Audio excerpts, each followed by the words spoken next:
Fans of all factions are rallying up as the second trailer of Bad Batch was dropped about a week ago. The new trailer gives us even more of a glimpse into what we can expect from the new series coming in less than a month. So today, I want to cover some of the highlights and internet theories surrounding May 4th's Clone Force 99 Bad Batch.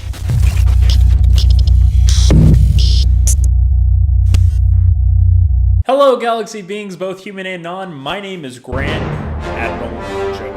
Welcome back to another Star Wars video by the AAC channel. May 4th is historically always huge for Star Wars fans, and this year is no different. Like I said in the intro, Bad Batch is coming out on Star Wars Day, and there's already plenty of theories out there going around about how the plot of the series will go. But before we jump into that den of crate dragons, let's cover some of the things we already know. The first thing that we can be certain about is that if you use the offer code Joey at checkout at animatedapparelcompany.com, then you'll get 20% off everything in your cart. And trust me, everyone in the Empire is doing it, so by the will of Darth Vader, you should probably do it too. But for real, the first thing that we know is that Tarkin is going to play a significant role as the perceived antagonist. And I say perceived because like most things in Star Wars, good and evil is only perceived from a certain point of view. Tarkin, like many other military officials, transitioned from the Republic to the Empire during the fall of the Republic. And we also know that Tarkin originally praised the Bad Batch for their skills, but does have expressed concerns about their individual personalities and disregard for orders, and eventually wants them destroyed. The next thing I want to highlight is the unnamed girl that meets a Bad Batch near the beginning of the trailer in what seems to be like somewhere in Kamino, and I only say that because the white fancy decor that's in the room, it's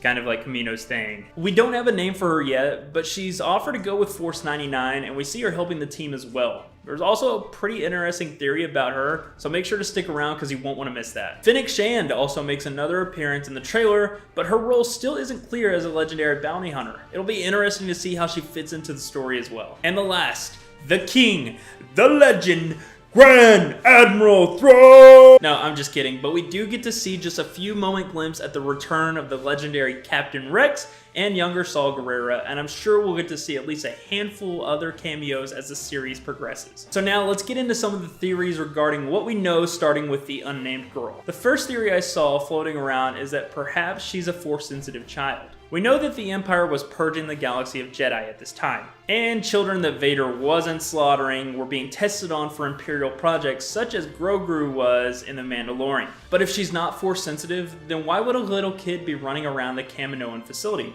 The only other kids we've seen running around Kamino are clone cadets, but all of the Fett clones that we've met so far have been male.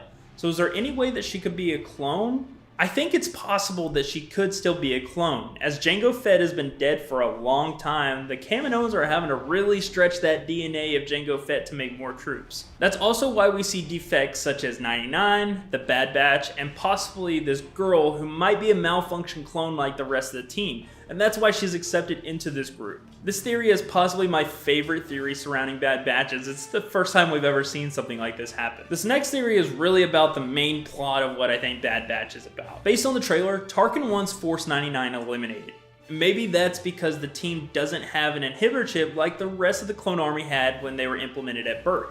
Maybe Tarkin gives them the order to have the implement and they refuse, leading to Tarkin wanting them dead, maybe hiring Finnic to hunt them down as they escape Kamino. But again, that's just my theory on the plot. This theory isn't too crazy, as we know that inhibitor chips can be implanted into beings even at adulthood. In fact, this is the #1 tool that the Empire uses to enslave the Wookiee race while building the Death Star. Also, the theory suggests that Finnic plays the Empire side and hunts down the Bad Batch, similarly how bounty hunters hunted down the Mando to find the child.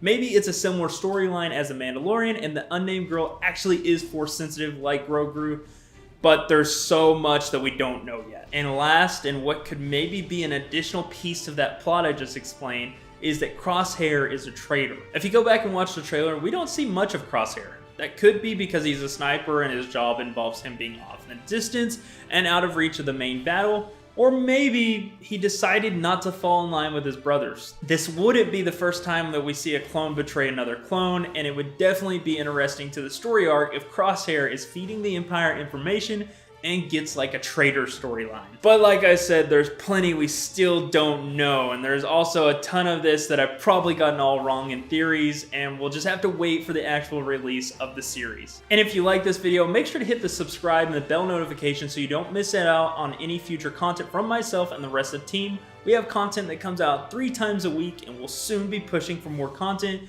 you won't want to miss out on any of that. I will see you in the next Star Wars video. Bye-bye.